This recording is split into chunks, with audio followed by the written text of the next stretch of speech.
Hi,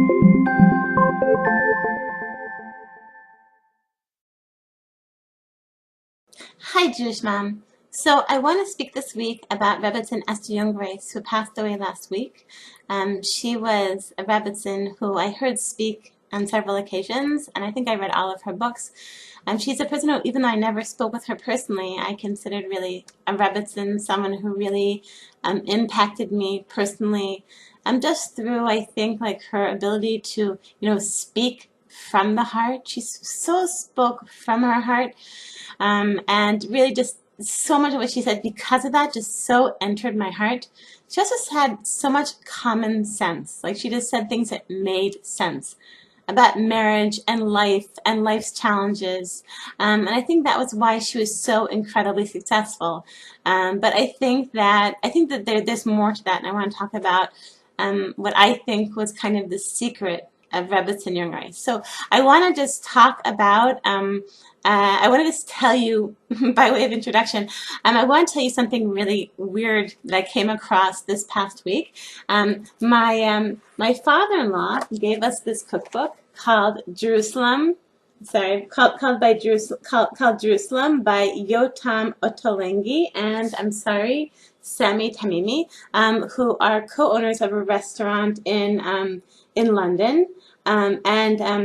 So I was just looking at this book, at this cookbook, and basically my father-in-law, I should explain, is he spends hours, or at least when my husband was growing up, he would spend hours a day cooking gourmet meals.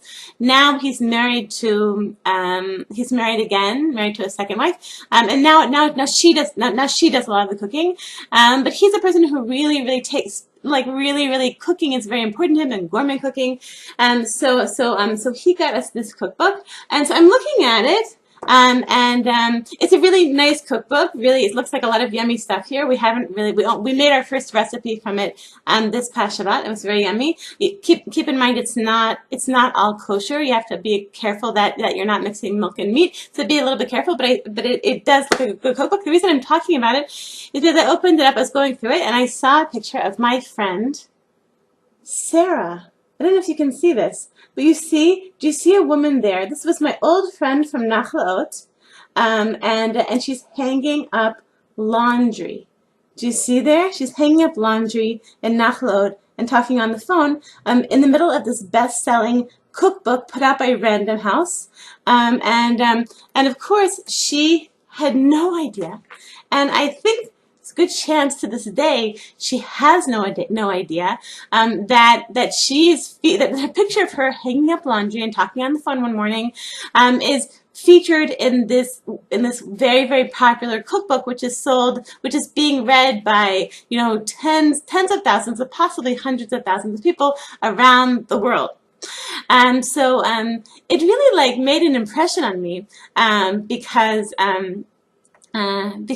Sarah, like, she went just to hang up the laundry, and just, she put on her house coat and, brought her thing of laundry, and she had no idea that what she was doing, that she was going to be a person who would be kind of like represent Orthodox Judaism to the world.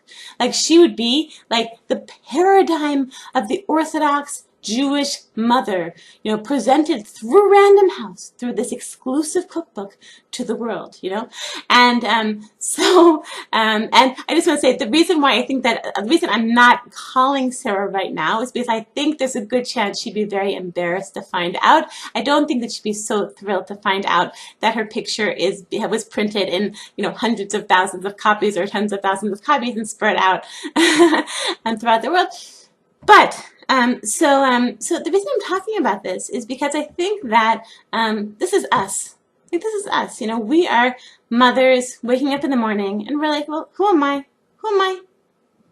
I'm like living my life, being a mom, doing the laundry, cleaning the house, going to work if I go out to work, coming home, doing the mom thing, doing the wife thing, putting the kids to bed, doing the Jewish thing, davening a little, But it's like, okay, who am I? Who am I? I'm just me. I'm just a regular Jewish mom. Who am I? Who am I? So something amazing about Rebbetzin Jungreis, and I heard this from a friend, from someone who was close to Rabbi Shlomo Carlebach, that actually, so Rebbetzin Jungreis, the way that she started her worldwide Hineni movement was she, as you probably know, she was a survivor of Bergen-Belsen. And afterwards, she moved to America, and her husband was a community rabbi in Long Island. And she looked around herself, and she saw like just Jews left and right, American Jews. There was no Holocaust, no physical Holocaust happening in America. Jews were living physically very well, better than they probably had in all of history.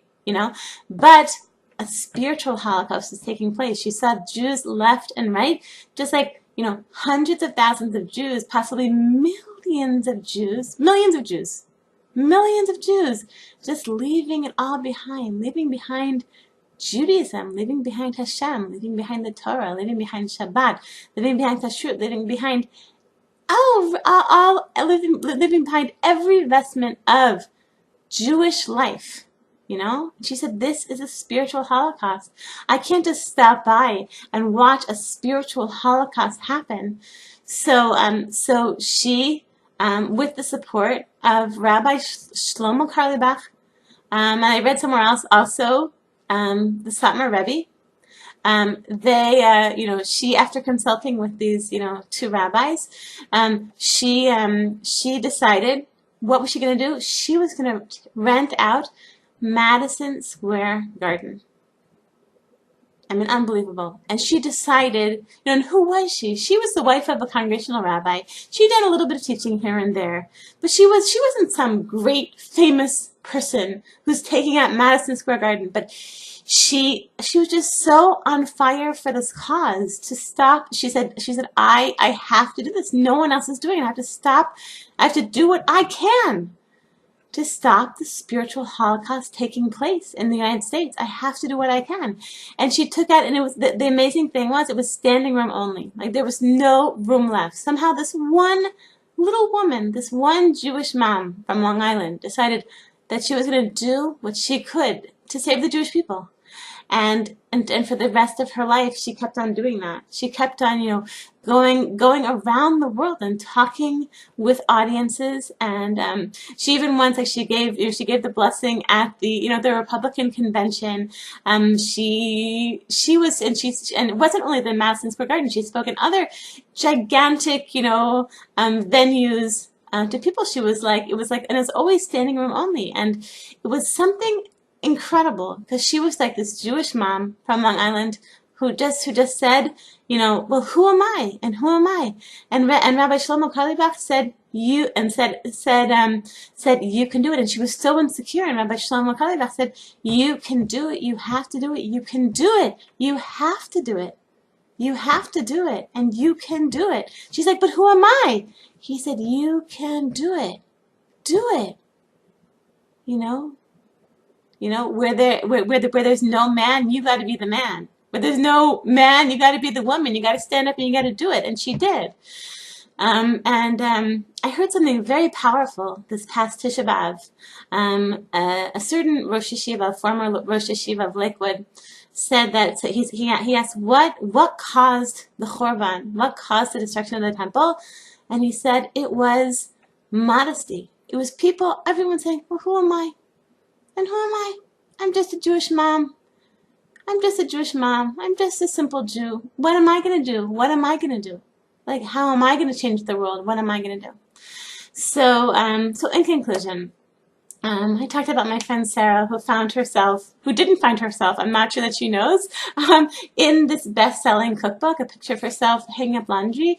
And I think, like her, like, we don't realize, that we are on, as Jewish mothers, like that, people are looking at us, people are watching us, not only our children and our husbands, but like the world, like we are representing something. We are Jewish mothers. And look at, Rebbetzin Jungreis. She was like this, regular Jewish mom, done a little bit of teaching here and there. And she decided, I have to do something. I have to do something. She got up on Madison Square Garden, and, and after that, she started like a worldwide movement, to save the Jewish people, like to spiritually bring the Jewish people back alive. And just I think it's just so inspiring just to see this person who, I quoted this like something from a former Lakewood Rosh Hashiva who said that what was the reason for the Churban, for the destruction of the temple? It was modesty, for people saying, who am I and who am I? And Rebbetzin Jungreis was a person that got up there and did it. She said, who am I, who am I, who am I, who am I to do something big? And she got the, I guess from inspiration from other people, but I think also just like a real emunah and real belief, like that someone has to do something, and she did it. So I know like this is a bit of an overwhelming message, and I just want to say, just like kind of really bring it down to us and bring it down to our lives. I think that in our homes,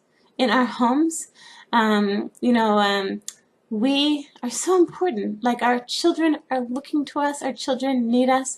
They need us to be kind to them, to spend time with them, to be patient with them.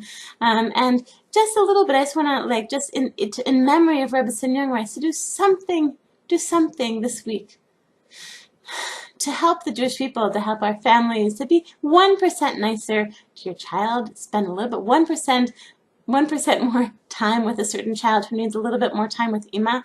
Maybe give a little bit of tzedakah. Maybe invite someone for Shabbat.